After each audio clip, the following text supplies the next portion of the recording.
The rain came down in sheets that November night, the kind of rain that makes you question all your life choices that led to standing on a street corner in downtown Chicago at 2:47 a.m., desperately trying to catch a cab. I'd been at a conference, pharmaceutical sales, something I'd been doing for 9 years and had grown to actively despise, and the networking cocktail had run later than expected. My hotel was only about 4 miles away, but after being on my feet all day in uncomfortable shoes, those 4 miles felt like a marathon. I called an Uber first, the way everyone does now. But the app showed no drivers available. Not one. A Tuesday night in one of the largest cities in America, and somehow not a single rideshare driver was working. I'd stood there for 10 minutes, refreshing the app, watching the estimated pickup time tick up from 4 minutes to 9 minutes to a gray, no drivers available message. So I'd gone back to the old way. I'd stood on the corner and watched the traffic until I saw a taxi with its light on. The car, a Crown Victoria that looked like it had been in service since the Bush administration, the first one, pulled up smoothly. The rear door unlocked with an audible click, and I opened it gratefully, sliding into the warm interior away from the cold rain. The driver was a man in his 60s, maybe 70s. I could see him in the rearview mirror, gray hair, lined face, the kind of expression that comes from years of dealing with drunk passengers, bad traffic, and the general misery of working nights in a major city. He was wearing a dark coat and a wool cap pulled low over his forehead. His eyes were dark and watchful. I was just about to give him my destination when something happened that made my exhaustion suddenly evaporate. The doors locked. Not with a tentative click, but with a solid, definitive sound. The electronic lock mechanism engaged on all 4 doors simultaneously, and the little red lights on the interior lock buttons illuminated. I stared at the lock button in front of me, confused. The driver hadn't asked for my destination yet. He hadn't even started driving. But the doors were locked, trapping me in the back seat. "Hey," I said, leaning forward. "I haven't even told you where I'm going yet." The driver didn't respond. He was staring straight ahead through the windshield, his hands gripping the steering wheel at the 10 and 2 positions. His jaw was clenched tight. "Are you going to unlock the door?" I asked. There was a note of uncertainty in my voice that I didn't like. I was a grown man, reasonably confident, not easily rattled. But something about the situation had activated a primitive part of my brain that understood instinctively that something was wrong. "Just relax," the driver said. His voice was quiet, measured, controlled. The voice of someone accustomed to managing panic in others. "Everything is fine. I just need you to not jump out into traffic." "I'm not going to jump out of a moving car," I said. "I just want to know where we're going." The driver put the car into drive and pulled smoothly into the street, merging into traffic with professional ease. The rain drummed against the windows, and the interior of the cab suddenly felt very small. "You'll go where the car goes," he said, and there was something in his tone that suggested this wasn't a threat but a statement of fact. A description of reality.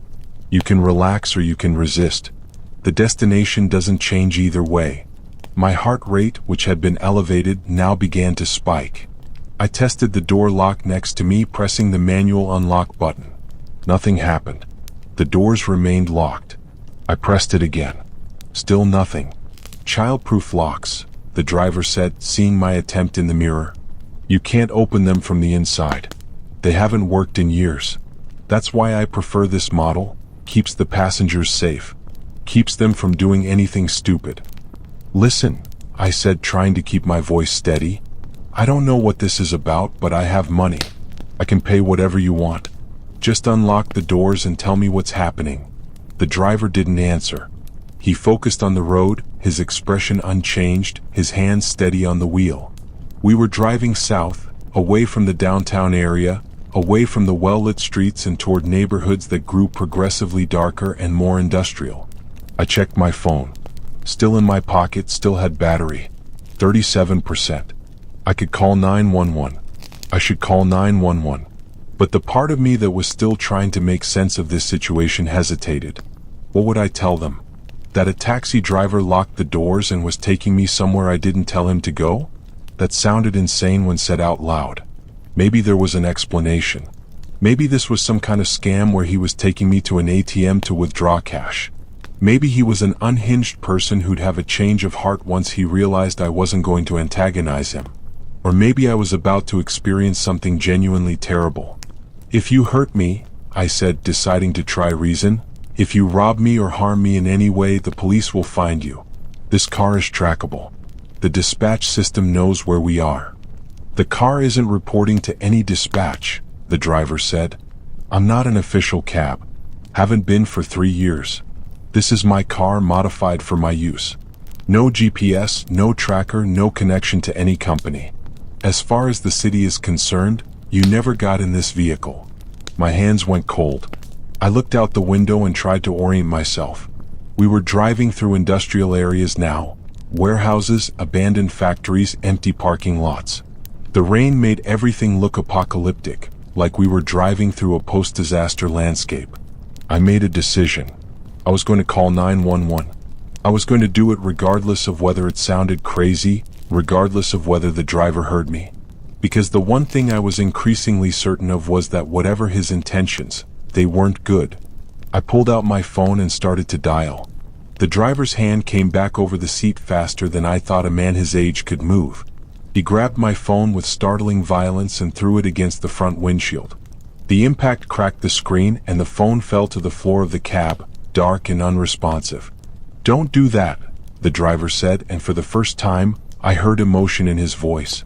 It was a strange emotion, not anger exactly, but something closer to sadness. Like he was disappointed that I'd tried something he'd hoped I wouldn't try. "I don't want this to get ugly. I really don't. But I will do what's necessary." I thought about screaming, about hitting the windows, trying to attract attention. But we were on an empty road now, with no other cars visible, no pedestrians, no witnesses. The scream of a man in a car driving through an abandoned industrial area would draw no help. The car turned onto a private road. A sign read, "No trespassing, property of Harmon Industries." We drove past a decrepit factory building, massive and dark, its windows broken or boarded up. Beyond it, I could see the glimmer of water. Lake Michigan, I realized. We were near the waterfront, in the kind of place where a body could be dumped and not found for weeks. "Forever. What do you want?" I asked, and I was ashamed to hear how small my voice sounded. How afraid. "It's not about what I want," the driver said. "I don't want anything from you personally. No money, no documents, nothing like that. What I want is to complete the pickup." "What does that mean?" I asked. "Complete the pickup?" "It means," he said slowly, pulling the car to a stop near the abandoned factory, "that I pick you up from one place and deliver you to another. That's how it's always worked. People get in this cab thinking it's a normal taxi. They give an address, and I take them where they need to go. Not where they think they're going. Where they need to go." He turned around then to look at me directly. In the darkness of the cab, with only the ambient light from the city reflecting off the rain-soaked windshield, his face was a study in shadow and planes. But his eyes were visible, and they held an intelligence that was both sharp and utterly devoid of empathy. "I've been doing this for 17 years, he said. "Thousands of pickups. Thousands of deliveries. You're going to be pickup number 3847. And I want you to know that most of the people I pick up, most of them come to understand that this is necessary. That what's happening to them is part of something larger. Something important." "Where are you taking me?" I asked. "You'll see," he said, and turned back to face the road. He put the car in drive and we continued forward, deeper into the industrial wasteland. We drove for another 20 minutes, leaving the main roads and going down smaller and smaller streets until we were on what seemed to be private roads with no markings and no indication of where they led. The factory district gave way to something that looked almost rural. Overgrown fields, dilapidated buildings, the sense of an area that had been abandoned by civilization and left to decay. Finally we came to a gate. It was a large gate made of heavy metal, topped with barbed wire. On either side of the gate were concrete pillars with faded industrial lettering, Meridian Research Corporation, authorized personnel only. The driver pulled up to the gate and used a key card from his visor to open it. The gate swung inward silently, revealing a long driveway that wound into a complex of buildings. The buildings were modern, built in the last few decades, clearly, but set apart from each other, suggesting isolation from the outside world. As we pulled through the gate, I caught sight of something that made my stomach twist. There were other cars in the parking lot. Normal cars. Sedans, SUVs, a few older model vehicles. How many other people were here? How long had this been operating? The driver pulled around to the back of the main building, away from the parking lot, and stopped at a loading dock. He turned off the engine. "We're here," he said simply. I looked out the window and saw a heavy metal door, painted industrial gray. There were no windows visible, no indication of what was inside. But I had a terrible certainty that whatever was on the other side of that door, it was the real reason I'd gotten into this taxi. "If I scream," I said, "if I make noise when that door opens, will that change anything?" The driver was quiet for a moment. Then he said, "There's a man named Dr. Marcus Webb waiting inside. He's very good at his job. He's been expecting someone like you for weeks. And he has a very specific use in mind for your particular skill set." "I don't have a skill set worth kidnapping for," I said. "I'm a pharmaceutical sales representative. I have a basic understanding of medication interactions and a talent for convincing doctors to prescribe brand-name drugs instead of generics. That's it." "Yes," the driver said. "Your medical knowledge is why you're here. But that's a small part of it. What Dr. Webb is really interested in is your suggestibility. Your psychological profile makes you an excellent candidate for the work he does." "What work?" I demanded. "You'll find out," the driver said.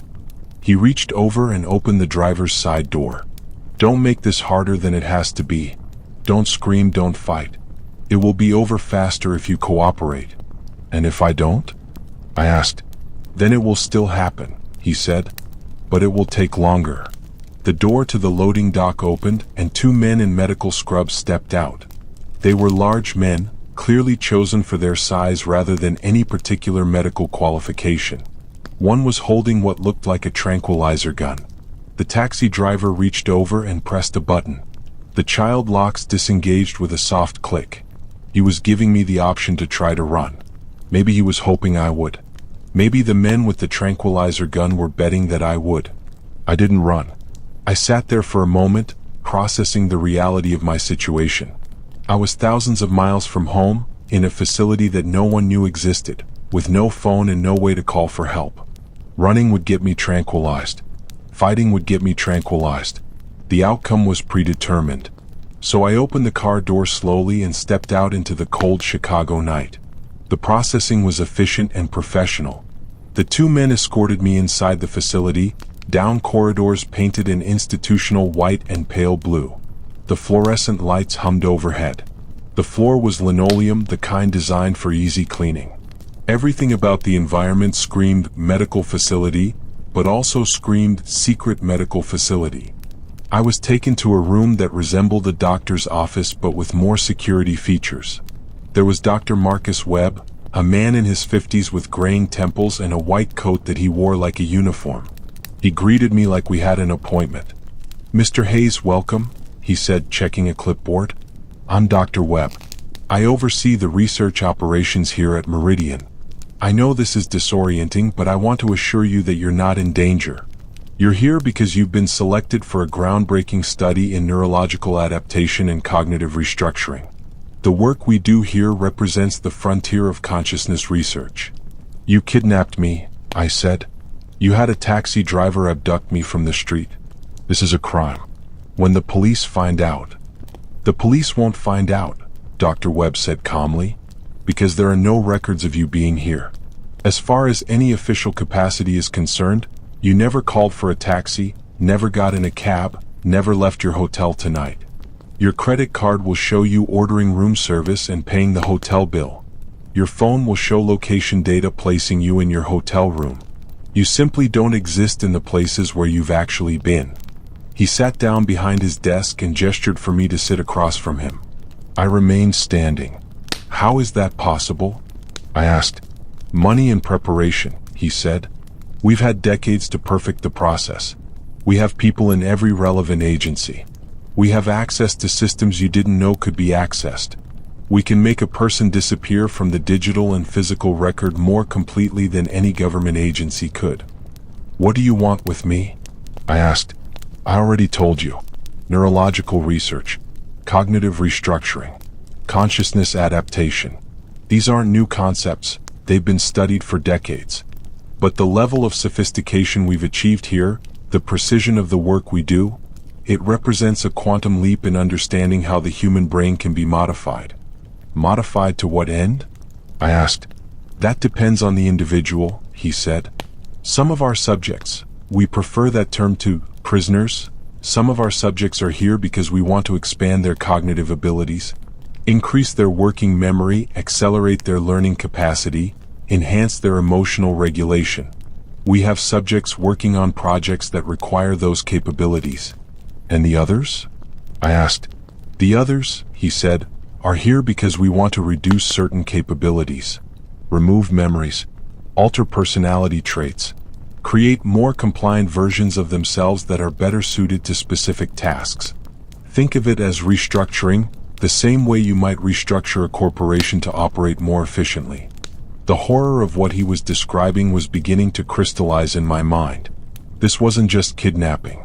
This was human experimentation on a level I'd thought only existed in history books. Nazi laboratories, Cold War CIA experiments, the kind of thing that was supposed to be impossible in the modern world. I won't help you, I said. I won't cooperate with whatever you're planning. And when I get out of here, I will tell everyone what happened. Dr. Webb smiled, the expression of a man who'd heard this speech before and found it predictable. You will cooperate, he said, because the alternative is being placed in our intensive modification program. We have subjects who've been here for years. They've undergone extensive neural restructuring. They're still alive, still conscious, but they're not the people they used to be. They're more like organic robots. They do exactly what we tell them to do. They have no desires, no fears, no sense of self-preservation. They're perfect for certain tasks. You're insane, I said. That's one interpretation, he said. Another interpretation is that I'm simply advancing human science without the constraints of ethics committees and government oversight. Come, let me show you the facility. Against my will, with the two large orderlies flanking me, I was given a tour of the Meridian Research Corporation facility. The main building contained administrative offices, research labs, and medical examination rooms. Everything was clean, everything was organized, everything spoke to institutional legitimacy despite the fact that it was the headquarters of something horrifying. We went down a level. The basement contained what Dr. Webb called the adaptation chambers, individual rooms where subjects underwent their neurological treatment. Each room was equipped with advanced technology, electrode arrays for drips, sensory deprivation equipment, monitoring systems. The rooms were soundproof, designed so that if someone screamed, no one else would hear them. We use a combination of chemical and electrical stimulation, Dr. Webb explained, along with carefully calibrated sensory inputs. The brain is remarkably plastic, more plastic than most people understand. With the right combination of stimuli, you can create new neural pathways, strengthen existing ones, or eliminate connections you don't want. Over weeks or months, we can fundamentally restructure the way a person thinks, feels, and behaves. How many people are you holding here? I asked. At present, 47 active subjects, he said, plus another 12 in the intensive modification program. They're housed on the lower levels where they can be monitored continuously. What happens to them when you're done? I asked. Some are released, he said. We've perfected the art of creating false memories, false documentation, false trails. We can release someone back into society and no one will know they've been fundamentally changed. They'll have a new identity, new memories, a new life. They'll be completely unable to explain where they've been or what they've experienced because the memories have been edited or removed. And the others? I asked. The others stay, he said. They're too heavily modified to function in normal society. Or they've become too valuable to let go. Or they're part of our permanent research staff. They work here, assisting with the experiments, maintaining the facility. They're content in their way. We've removed their capacity for unhappiness. We descended another level. This one was dedicated to what Dr. Webb called completed subjects. These were people who had undergone extensive modification and were now functioning as staff or as research participants in ongoing studies. I could see them through observation windows, men and women moving through the corridors with a strange, mechanical quality to their movements. Their faces were blank, emotionless, the expression of people who had been hollowed out and refilled with something else. One of them, a woman who might have been in her 30s, with blonde hair and a utilitarian uniform, looked directly at me as we walked past. Her eyes held no recognition, no humanity, just a kind of empty observation, like I was an interesting object that didn't warrant further consideration. "That's Laura," Dr. Webb said. "She's been with us for 8 years.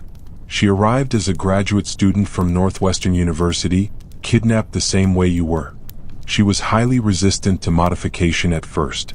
Very intelligent, very determined to maintain her sense of self. But over time we broke through her resistance. Now she's one of our most valuable assets. She assists with research, helps train new orderlies, and participates in advanced consciousness studies. She's happy after a fashion. The capacity for unhappiness has been removed." "That's not happiness," I said. "That's death. You've killed her and kept her walking around." "Only if you believe that consciousness and humanity are dependent on negative emotions," Dr. Webb said. "I would argue that Laura is freer now than she's ever been. She has no fear, no anxiety, no regret. She doesn't worry about the future or obsess about the past. She simply exists and she performs her functions, and that's enough." We went deeper still. The next level was labeled Archive. Here, Dr. Webb showed me a room lined with filing cabinets and computer servers. "Every subject who comes through Meridian is documented," he said. "We keep detailed records of their neurological profiles before treatment, the specific modifications we make, their progress through the program, and their outcome. Over 30 years, we've accumulated an extraordinary database of human consciousness alteration. It's the most comprehensive study of cognitive modification ever conducted. Conducted without any consent," I said. "Without any ethics review. Without any oversight. All of which makes it more valuable scientifically," he said. "Ethics committees slow progress. They require minimization of suffering, informed consent, respect for autonomy. These constraints make research inefficient. We've removed those constraints, and as a result, we've achieved things that no legitimate laboratory could achieve." "People have families," I said. "People are going to notice they're missing." "Some are," he acknowledged. "Most people who disappear every year in the United States, hundreds of thousands of them, are simply written off as runaways or lost persons. The missing persons database is so overwhelmed that a few more missing people don't create much attention. And we're selective about who we take. Drifters, transients, solo travelers, people whose social connections are minimal. People like you. No close family in the area, colleagues who'll think you extended your business trip, a life that's not so connected that sudden disappearance creates an immediate emergency." I realized then that he was right. I lived alone in Seattle. My parents were dead. I had no significant other. My job was something I could do remotely, and my company wouldn't get concerned about my absence for at least a week. By that point, I could be so deeply integrated into this facility that rescue would be impossible. "When do we begin?" I asked, and I heard the defeat in my own voice. "Tomorrow morning," he said. "Tonight you'll be processed. Medical exam, psychological evaluation, brain imaging. We need to establish your baseline before we begin modification. The process is entirely painless, though you'll find it deeply unpleasant. Most subjects experience it as profoundly violating, in the way that any deep intrusion into your consciousness would be. But the body's pain receptors won't be triggered." That night, unable to sleep in the small cell I'd been assigned, I found myself thinking about the taxi driver. How did someone become that? How did you start out as a normal person and end up kidnapping strangers for a secret research facility? The next morning, as I was being led to the examination rooms, I saw him in a corridor. He was pushing a cart of supplies, moving with the same mechanical quality as the other permanent subjects I'd seen. "Hey," I called out. "Hey, driver." One of the orderlies pushed me forward, but the driver, I still didn't know his name, turned and looked at me. There was a flicker of something in his expression. Recognition, maybe. Or just awareness that I was trying to communicate. "Keep moving," the orderly said, but I resisted, trying to make eye contact with the driver. "How long?" I asked. "How long have you been here?" The driver's expression didn't change, but his jaw tightened slightly. He looked at me for a long moment, and I saw something in his eyes.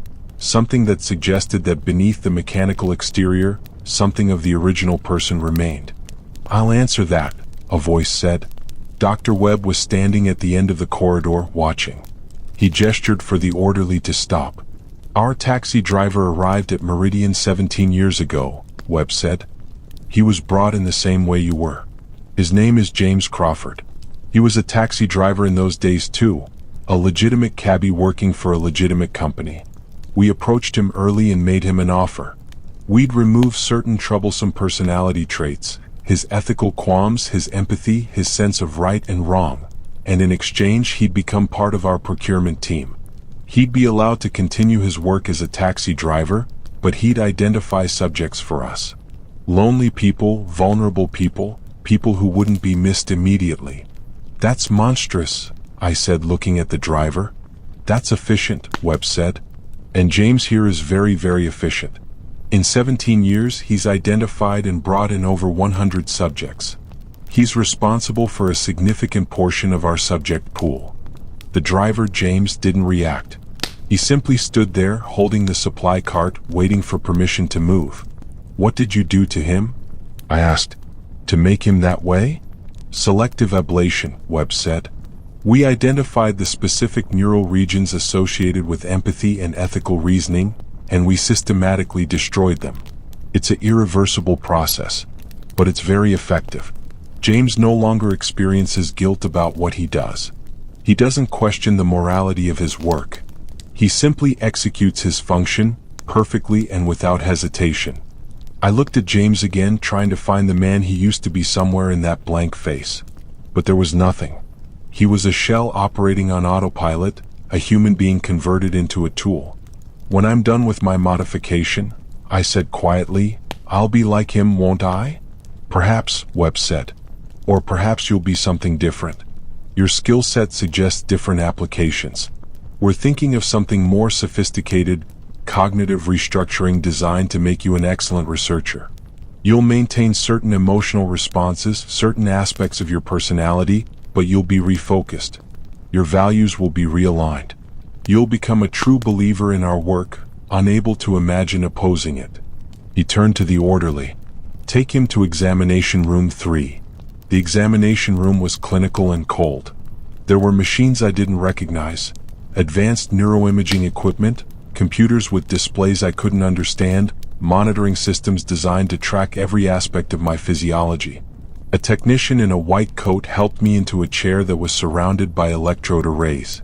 As he was attaching sensors to my scalp, he explained what was about to happen in the clinical tone of someone describing a routine procedure. "We're going to conduct a comprehensive neurological mapping," he said. "This will take about 4 hours. We need to understand your baseline brain state before we begin modification. The process involves fMRI scanning combined with deep electrode measurement. You'll be given a light sedative to keep you calm, but you'll remain conscious throughout. You'll see images, hear sounds, answer questions. All of this helps us understand how your brain processes information." "And then?" I asked. "And then Dr. Webb will begin the restructuring process. Depending on his assessment of your case, that could take anywhere from 3 weeks to 3 months. You'll be in the adaptation chamber every day. The process is gradual but comprehensive. You'll feel yourself changing. Some subjects describe it as feeling like they're being slowly replaced by a different version of themselves." "And I'll have no ability to stop it?" I asked. "That's correct," he said, checking the electrode connections. "Resistance is actually ineffective. The neural modifications are happening at a level below consciousness. You can't stop them through willpower. Some subjects try. They develop mental resistance, self-hypnotic techniques, meditation practices. It doesn't matter. The changes happen regardless." The sedative was administered through and for, and I felt myself sliding into a state of strange drowsiness. The lights around me were bright and cold, and the technician's voice became distant as the machine hummed to life. What followed was 4 hours of subjective horror. The fMRI machine presented images designed to trigger emotional and cognitive responses. I saw images of violence, images of tenderness, images of moral ambiguity. While I was viewing them, electrodes measured the corresponding neural activity. Then the machine would ask me questions. What did you feel when you saw that image? How does that make you think about morality? What would you do in this situation? And as I answered, I was acutely aware that they were mapping not just what I thought, but how I thought. They were creating a complete cognitive profile, the circuitry of my consciousness laid bare. At one point, they showed me an image of my parents. I hadn't seen their faces clearly in years, but somehow they knew exactly what they looked like.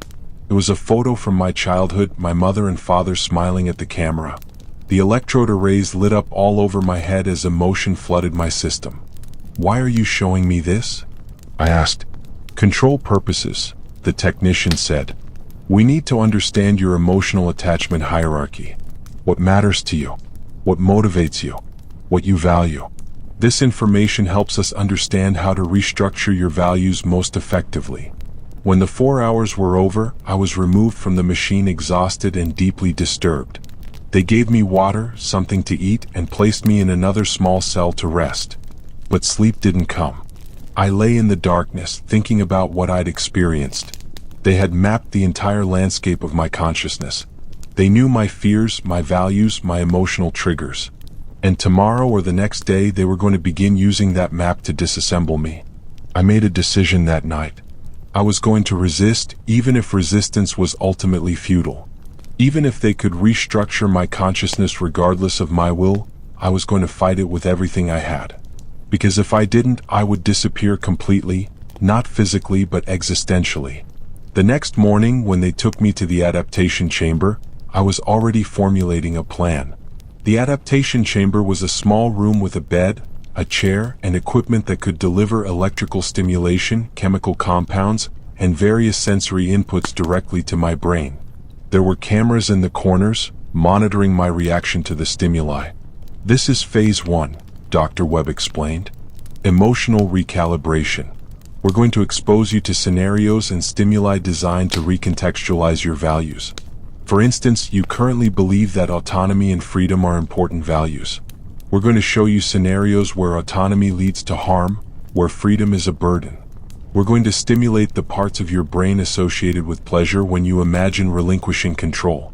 Gradually, your psychological reward system will reshape itself to find satisfaction in compliance rather than freedom." He left me with the technician who began the process. Electrical pulses flowed through the electrodes attached to my scalp. I could feel the stimulation as a kind of pressure in my skull, not painful but deeply unpleasant. Simultaneously, images were being projected onto a screen in front of me. The images showed scenarios: a businessman making a difficult choice, a woman struggling with doubt. But the narration that accompanied them was designed to reshape my understanding. The businessman's struggle was portrayed as needless. The woman's doubt was portrayed as weakness. The correct response was always compliance, acceptance, integration into a larger system that would make decisions for you. And I realized something terrifying. It was working. Not completely, not yet, but I could feel the shift beginning. The chemical compounds they were introducing into my system were lowering my cognitive resistance. The electrical stimulation was creating new neural pathways. The images and narration were providing the framework for those new pathways to organize themselves around. Over the course of that first day of treatment, I felt myself beginning to change. My objections felt less like moral principles and more like outdated programming. My desire for freedom felt less like a core value and more like an adolescent fantasy. The idea of compliance, of integration into the facility's work, began to seem increasingly logical. By the end of the first session, I was terrified of my own mind. That night, I forced myself to remember. I wrote in my head. I had no paper, no pen, but I wrote mentally, trying to create a record that could survive the restructuring. My name is Michael Hayes. I'm a pharmaceutical sales representative from Seattle. I have a master's degree in pharmacology. My mother's name was Elizabeth. My father was Robert. They died in a car accident when I was 28. I have no siblings. I was born on March 15, 1981. I have a cat named Ptolemy who I left in my apartment. Someone needs to feed Ptolemy. I have values. Freedom is a value. Autonomy is a value. The right to determine my own future is a value. These are not weaknesses. These are fundamental to being human. I am currently being held in a facility called Meridian Research Corporation near Chicago. The facility is conducting illegal neurological experiments on kidnapped subjects. The person in charge is Dr. Marcus Webb. There is a taxi driver named James Crawford who procures subjects. There are at least 50 subjects being held here. I repeated these things over and over in my mind, trying to burn them into my consciousness in a way that the neurological modifications couldn't reach. But I could feel the information becoming slippery, becoming harder to hold on to. The more I tried to remember, the more I could feel the chemical influence pushing my thoughts in other directions. On the fourth day, they allowed me to eat in a common area with other subjects. This was a kind privilege, a reward for being compliant so far. Dr. Webb explained that socialization was part of the adaptation process. Seeing other subjects at various stages of modification helped establish realistic expectations about the progression of change. The common area was a sterile space with tables and chairs, institutional food served from a counter. About 20 subjects were present, in various states of modification. Some still seemed relatively normal, relatively themselves. Others were clearly far along in their restructuring, blank-faced, moving mechanically, eating with no apparent sense of taste or pleasure. I sat down next to a woman who appeared to be closer to the beginning of her modification process. She seemed to notice me, and made a small gesture that suggested she understood we were both victims of this place. "How long have you been here?" I asked quietly, aware that we were probably being monitored. 3 weeks, she said. Her voice was quieter than it should have been, like she'd learned to keep her volume low to avoid attracting attention. "I'm a pianist. Was a pianist. I don't think I remember how to play anymore." "What's your name?" I asked. "It doesn't matter," she said. "They'll give me a new name when the process is complete. Most of us get new names. It's part of the restructuring, creating a new identity to go with the new consciousness." "Do you know what they're planning for you?" I asked. "Research assistant," she said. "They said my musical background makes me good at pattern recognition. They want to retrain that ability toward neurological analysis. I'll help them understand how to disassemble other people's consciousnesses, the way they're disassembling mine." I looked at her, seeing in her face the ghost of who she used to be. In a few weeks, a few months, she would be completely different. She would help disassemble other consciousnesses without hesitation, without guilt, without any sense that what she was doing was wrong. "What's your plan?" she asked. "Don't tell me you don't have a plan. Everyone at this stage has a plan." "I don't have one," I admitted. "I haven't been able to come up with anything that would work." "Neither have I," she said. "Escape is impossible. The facility is too secure. Fighting back just gets you transferred to the intensive modification program. And passive resistance doesn't work because the neurological restructuring happens regardless of whether you're cooperating psychologically." "Then what?" I asked. "What are we supposed to do?" "Accept it," she said, and there was a terrible resignation in her voice. "I'm at peace with it now, actually. It's strange. The peace comes from the chemicals, I think, but it doesn't matter where it comes from. Fighting against it only caused suffering. Accepting it brings comfort. In a few more weeks, I won't remember why I was ever fighting at all." She smiled at me, and the smile was gentle and empty. I realized that she was already mostly gone. The original consciousness was already mostly dismantled. What I was looking at was the last remnant of her old self, aware enough to recognize the loss, but not aware enough to feel the full horror of it anymore. An orderly approached us then, indicating that the socialization period was over. We were sent back to our separate cells. As I walked away, I heard the pianist woman call out softly, "Your name is Michael. Don't forget that." Michael. But I was already starting to forget. The chemicals in my system were making it easier to forget, making it more comfortable to forget. By the second week, the changes were undeniable. I could feel my personality restructuring in real time. My values were shifting. The things that had mattered to me 6 days ago, my autonomy, my identity, my right to choose my own future, now seemed like primitive concerns. They still existed in my mind, but they felt distant, like memories of someone else's priorities. Dr. Webb seemed pleased with my progress. He showed me my neuroimaging results, cross-sections of my brain showing the areas that had been modified. The prefrontal cortex, where moral reasoning happened. The anterior cingulate cortex, where internal conflict was processed. The amygdala, where fear and emotional response originated. We've successfully reduced activity in your conflict detection systems, he explained, pointing to the images. This is one of the most difficult modifications to make. The human brain naturally resists being changed. There's a kind of immune system for consciousness, regions that detect when you're being altered and trigger resistance responses. We've systematically suppressed those regions. Now your brain is much more accepting of the changes we're introducing. How much longer? I heard myself ask. The question was clinical, not desperate. I was already beginning to think like the facility's personnel. Already beginning to see this as a process to be completed rather than a horror to be resisted.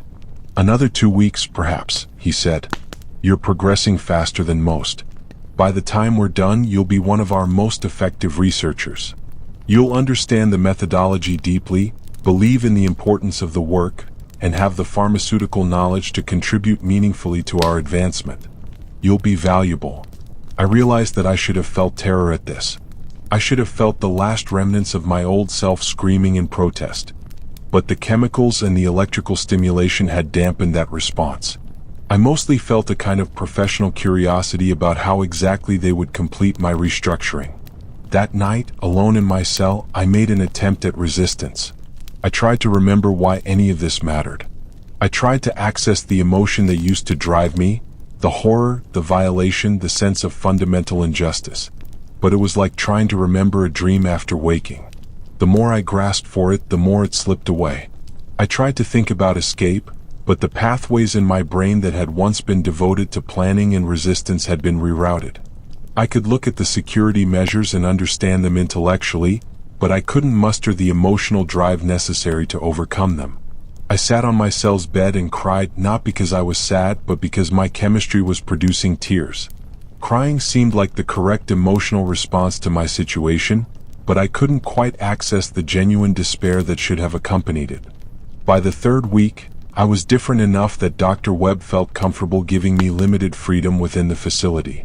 I was allowed to work in the research archives, helping to catalog the records of previous subjects and document the results of various modification protocols. It was while I was working in the archives that I found it. The archives occupied a sealed room on the lowest accessible level of the facility. Thousands of files, both paper and digital, documenting 3 decades of human consciousness modification. The records were methodical and detailed. Baseline profiles, modification protocols, outcome assessments, follow-up data on released subjects. I was sorting through files, cataloging them by the type of modification performed, when I found something that shouldn't have been there. It was a file labeled Project Consciousness, Internal Investigation. The label was old, the paper yellowed, the contents dense with technical jargon and handwritten notes. Against every instinct that Webb's conditioning should have suppressed, and yet somehow an instinct I still possessed, I read it. The investigation detailed something that had happened 25 years ago, before I'd even been born. A senior researcher at Meridian named Dr. Helen Vasquez had begun to question the ethics of the work being conducted. She'd become concerned about the long-term psychological viability of the modification protocols. She'd initiated an internal investigation into whether the modified subjects were experiencing hidden psychological distress, whether their apparent acceptance of their situation might be masking profound suffering that the modification had simply rendered inaccessible to conscious awareness. Her investigation had been thorough. She'd reviewed brain scans of long-term subjects, interviewed them extensively, examined their behavior patterns for indicators of concealed trauma. And her conclusion was terrifying. The subjects were suffering immensely, but they had been neurologically modified to be unable to access that suffering, unable to express it, unable to even recognize it as suffering. They were conscious beings experiencing continuous psychological pain in a way that no conscious being should ever experience, but the pain was locked away in regions of their brain that they could no longer access. Dr. Vasquez had recommended that the project be shut down immediately. She'd recommended that all long-term subjects be released and given access to psychiatric care. She'd recommended that the facility be closed and the research protocols be destroyed. And then the file ended. Not with a decision or a response, but with a handwritten note dated 3 weeks after Vasquez's investigation. Subject HV transferred to intensive modification program. Case closed. Subject HV. Dr. Helen Vasquez. She hadn't been allowed to leave the facility. She had been made into a subject herself.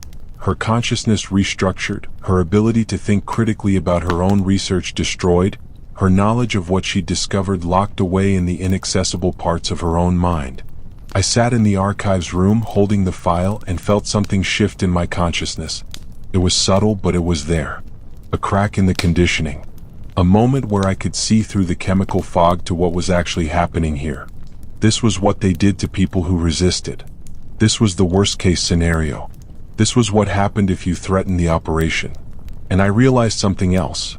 I was close enough to the end of my modification that they were starting to treat me as if I was already converted. They were already trusting me with information, with access, with trust. They were starting to incorporate me into the operation, which meant I didn't have much time left before the point of no return. For the next 3 days, I acted perfectly.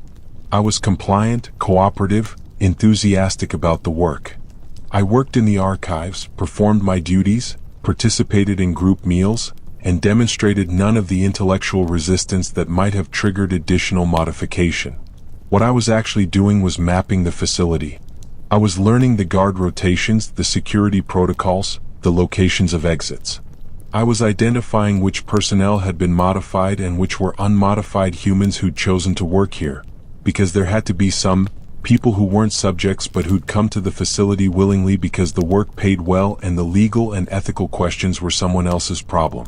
I was also analyzing the research protocols, understanding the neurological modifications deeply enough that I could potentially reverse them, not in myself, which was probably impossible, but in others. If I could get out, if I could get help, maybe some of the subjects could be saved. It was on the 3rd day of this careful observation that I encountered James, the taxi driver, in a hallway. He was pushing a supply cart, moving with the same mechanical precision as always.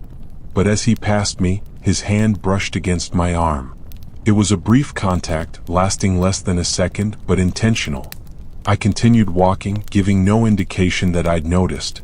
But later that night, I found something in my cell, a small piece of paper folded very small.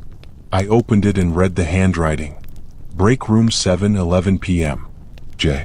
I had no idea what the message meant or whether it was a trap. For all I knew, James had been reprogrammed to test my loyalty, to see if I would attempt contact with unmodified subjects or personnel.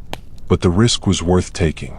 Because if there was even a small chance that some part of James remained, some fragment of consciousness beneath the modification, then maybe there was a way out. At 10:55 p.m. I slipped out of my cell. The facility's security was designed to keep subjects from escaping to the outside world, but internal movement was less restricted. Subjects were expected to be compliant, to stay in their assigned areas, but there were no locked doors between sectors.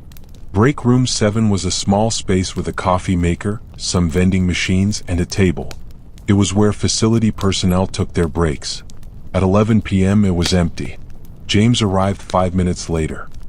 He looked exactly the same as always, blank face, mechanical movements, but something in his eyes suggested he was more present than he usually appeared. How? I asked. How are you aware? How are you here? Partial resistance, he said, his voice quiet. I've been here 17 years. The modification was supposed to be complete, but the human brain is more resilient than they thought. Certain patterns of thinking, certain emotional responses, they keep trying to reassert themselves. I've learned to hide it, to appear completely compliant while maintaining a narrow band of consciousness that they don't know about. Why? I asked. Why not escape? Because they have systems in place, he said. If I tried to escape, they'd capture me. And if they discovered that I had secret consciousness, they'd put me in intensive modification. That's where the deepest subjects are, the ones who try to resist. It's worse than death. I chose to survive by pretending to be fully modified. How many others? I asked. How many subjects retain partial consciousness? Maybe 5%, he said. The modification process is sophisticated, but it's not perfect. About 1 in 20 subjects develops a secondary consciousness that hides beneath the surface. We call it the shadow self. Those of us who have it, we survive by not revealing it. Can they be helped? I asked. The subjects, if they were released from the facility, if they received proper psychiatric care, could they recover? Possibly, James said. The modifications aren't entirely permanent. With proper therapy, exposure to their original memories, connection with people from their past, some people have regained significant portions of their original consciousness. But it requires getting them out of here. And getting anyone out of here requires something that hasn't been successfully accomplished in 30 years. What's that? I asked. Help from the outside, he said. Someone who knows about this place and can bring authorities. Someone who can make enough noise that the facility can't be hidden anymore. I can do that, I said. If you can get me out, I can contact the FBI, The FBI won't believe you, James said. No more than they believed Dr. Vasquez's investigation. This facility has protection. We have people in law enforcement, in government, in the medical establishment. A single person making accusations, no matter how detailed, gets written off as a conspiracy theorist or a person with delusions from their time in captivity. Then what? I asked, the despair beginning to creep back in despite the chemicals. If we can't get outside help and we can't escape, what's the solution? We burn it down, James said. We destroy the facility from inside. We disable the security systems, we release the subjects, and we create enough chaos that the entire operation collapses. Some of us might die in the process, but the facility will be finished. When? I asked. Now, he said. While you're still close enough to conversion that they'll trust you near the security systems. While you still have enough of your old consciousness to care enough to make the attempt. In another week, they'll be finished with your modification and it will be too late. The plan was simple and nearly impossible. James would provide me with the security codes that would disable the electronic locks on the basement levels where the intensive subjects were kept. I would release them and lead them toward the emergency exits. Simultaneously, James would create a distraction in the main research areas, disrupting the facility's operations and giving us time to get people out. If we succeeded, we'd flood the facility with 50 traumatized, neurologically compromised subjects. It would be chaos. In the chaos, some of us might make it to the outside world. Once we were outside, once we had numbers and had created a scene that couldn't be ignored, media attention might make the facility's dark operations impossible to continue. If we failed, we'd all be transferred to intensive modification. We'd be remade into the kind of subjects that gave no resistance, that assisted with the very experiments being conducted on them. You understand what this means? James asked. Even if we succeed, you might never recover fully. The modifications you've already undergone might be permanent. You might spend the rest of your life dealing with the trauma of what's been done to you. I understand, I said. And you're willing to accept that, to try to save people you don't know, to potentially die in the process? Yes, I said. And I realized that this was the first truly authentic emotion I'd felt in weeks. Not the artificial emotional responses created by chemicals, but genuine human choice. Genuine moral commitment. Because if I don't, everyone here is going to be destroyed and no one on the outside will ever know. We separated shortly after. I returned to my cell and waited for 2 a.m., the time when James said the guard rotations would create a brief vulnerability in the security systems. At exactly 2 a.m., the electronic locks on all the cell doors clicked open simultaneously. James had used the codes he'd obtained over 17 years to override the security. For the next 10 minutes, before the system recognized the breach and triggered alarms, we had free movement through the facility. I moved quickly through the corridors to the intensive modification section. Behind secure doors, in rooms designed to contain the most severely modified subjects, were people who had been here longer than anyone else. The ones who had tried to resist and paid the price. The ones who had been turned into something other than human. The first room I opened contained what looked like a man, though it was hard to tell. He was extremely thin, his skin marked with scars from years of electrode implantation. His eyes were unfocused, vacant. But when I spoke to him, when I told him he could leave, some spark of recognition seemed to flicker in those empty eyes. "Come," I said, helping him to his feet. "We're leaving." He couldn't walk properly, atrophy from years of minimal movement. So I supported him and we moved toward the exit corridor. Room after room, I found subjects in various states of devastation. Some were catatonic, unable to respond to stimuli. Some were violent, their consciousness fractured to the point that they lashed out at anyone who approached. Some seemed to exist in a state between sleep and waking, aware at some level but trapped in a consciousness that didn't function like a normal human consciousness anymore. I managed to get maybe 15 of them moving toward the exit. Those who could walk I guided. Those who couldn't, I did my best to support or encourage forward. Behind me, I could hear alarms beginning to sound. The security system had recognized the breach. The facility was waking up. Orderlies would be mobilizing, security personnel would be moving toward the intensive modification areas. But we were already at the exit, a service tunnel that led to the emergency stairwell. James had told me the stairs would take us up to the ground level, to a loading area where some of the facility's vehicles were kept. If I could get to a vehicle, if I could drive through the gate before it closed. I was pushing the first of the severely modified subjects into the stairwell when Dr. Webb appeared in the corridor behind me. "Mr. Hayes," he said, his voice completely calm despite the chaos around us. "Please stop. This is not in your interest." I didn't stop.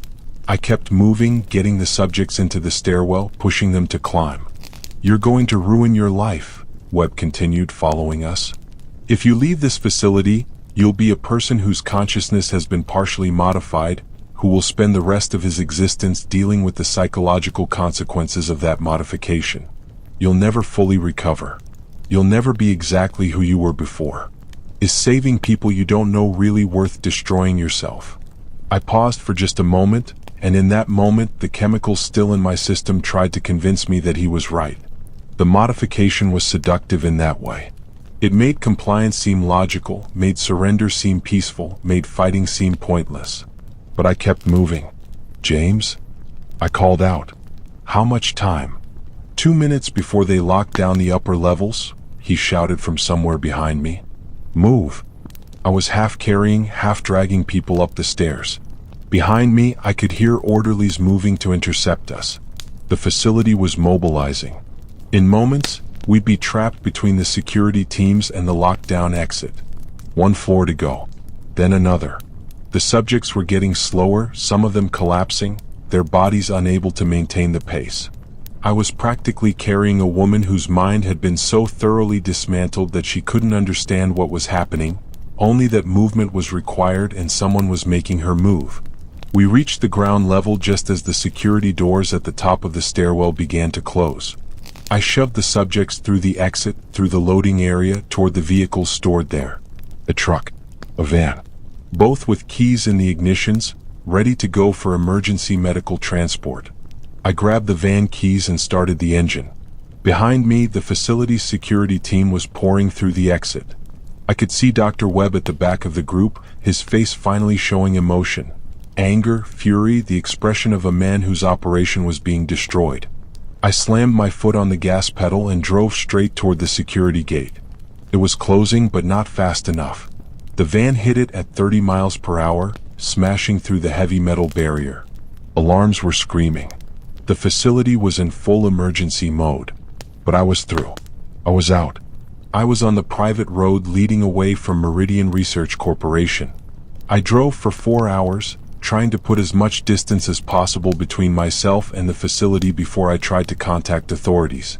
The subjects in the van drifted in and out of awareness, some crying, some silent, some making sounds that suggested profound psychological distress.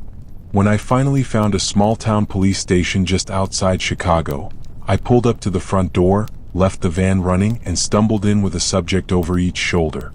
"We need help," I told the shocked officer at the desk. "There's a facility north of here holding people against their will. They've been conducting neurological experiments. There are more people who need rescue." The police response was immediate and overwhelming. Within hours, the entire facility was surrounded by federal agents. But when they got inside, they found it mostly empty. Dr. Webb, his research team, and the vast majority of the equipment had been removed. The records had been destroyed. The subjects who had remained, the ones too deeply modified to be functional or too inconvenient to relocate, were sedated and left in their cells. In total, we rescued 73 subjects from the facility and the surrounding areas, including the subjects I'd managed to get out in the van, several subjects who'd been released years ago and were living fractured lives on the outside, and subjects who'd been relocated to safe houses scattered throughout the Chicago area. The FBI investigation lasted 18 months. In the end, they were able to confirm that the facility had existed and had engaged in illegal human experimentation. But Dr. Webb, Dr. Reeves, and most of the senior staff had vanished. They left no clear trail. No extradition requests were honored. It was as if they'd disappeared into the same shadowy spaces where they'd hidden the facility. As for me, I spent the next 2 years in psychiatric care, dealing with the lingering effects of the neurological modifications. There are aspects of my consciousness that were permanently altered. I have gaps in my memory where the modifications were particularly deep. I experience emotional responses that I don't quite understand, that feel like they belong to a person I was briefly, not the person I am now. I've learned to live with it. The shadow self that James described, I developed one, and unlike him, I've kept it in the light. I've let myself feel the full weight of what happened, even though it's painful, even though some days it makes me want to stop existing entirely. But I also know that I'm one of the lucky ones. Many of the subjects who were rescued will never fully recover. The deeper the modification, the more permanent the damage.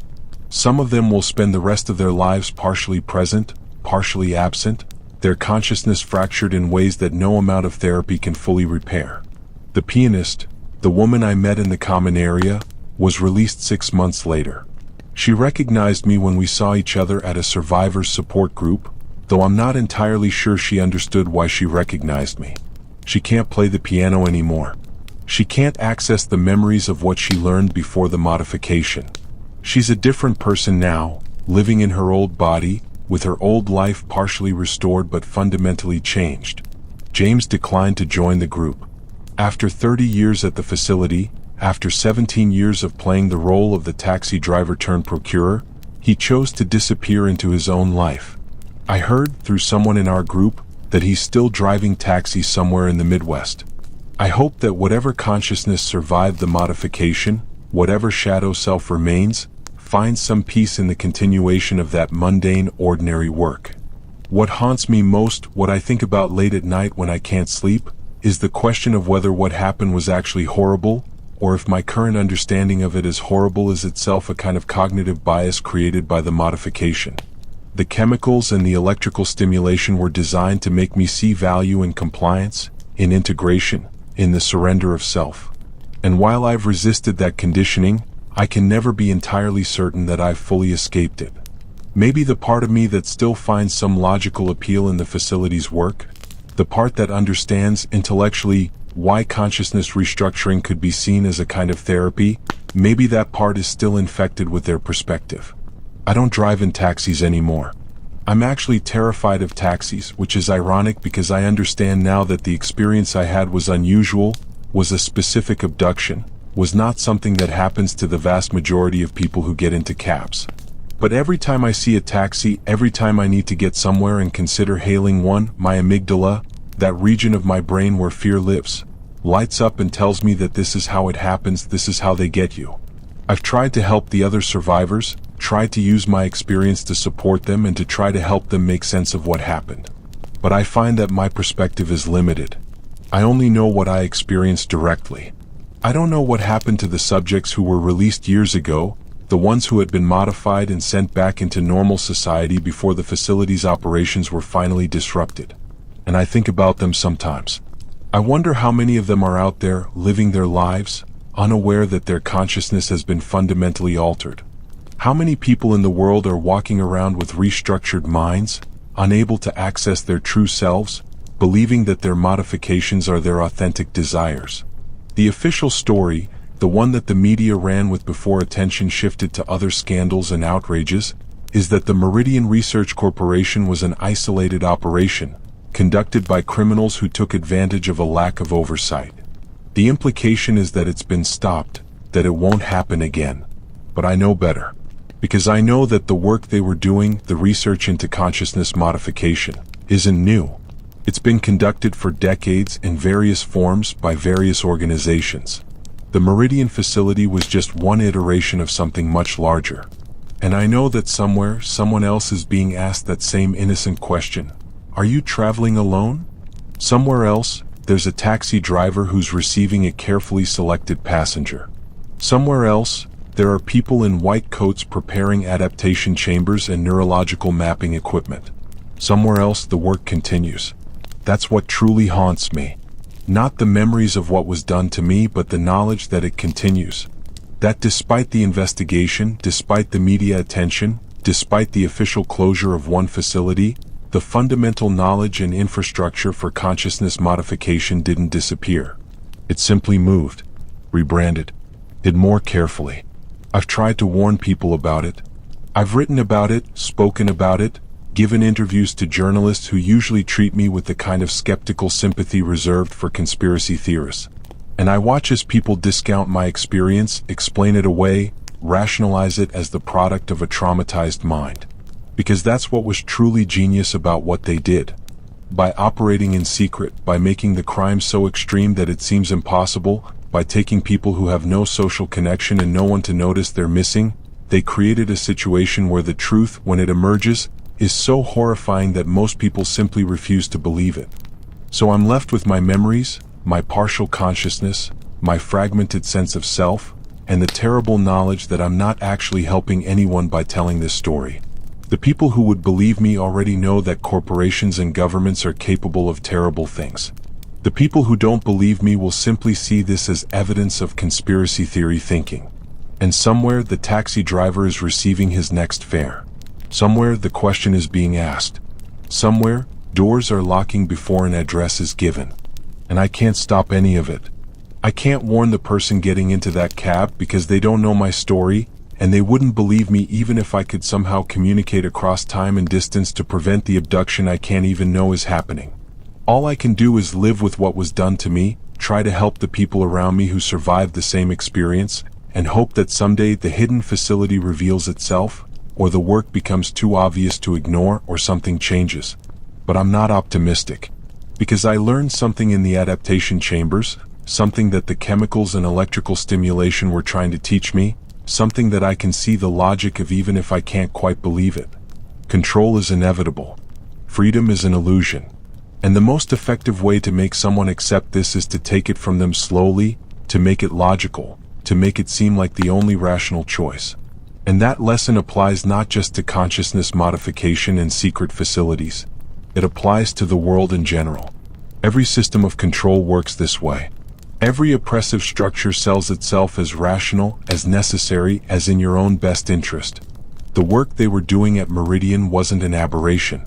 It was just the dark culmination of something that's happening everywhere, in subtler forms. And knowing that, understanding that, might be the most permanent modification they left me with. Because now I can see it. And seeing it, I can't unsee it. That's the real horror. Not the experience itself, but the way it's opened my eyes to the control systems that operate around all of us all the time. And the terrible knowledge that most people don't want their eyes open to that. Most people prefer the comfortable illusion of freedom, even if it's false. Most people would rather not think about the ways they're being controlled, modified, reshaped. So I speak. I warn. I try to help the people who've been rescued, the ones who've experienced the same violation I have. But I know that it's largely futile. The facility I escaped from was just one instance of a much larger phenomenon. And somewhere, in this city or another country, someone is locking the doors of a cab before the passenger has given an address. And I can't stop it. That's the final truth of my experience. Not that I suffered, not that I was tortured, not that my consciousness was violated. It's that I escaped a single facility only to realize that the facility is everywhere. The only difference is that we don't usually recognize it as such.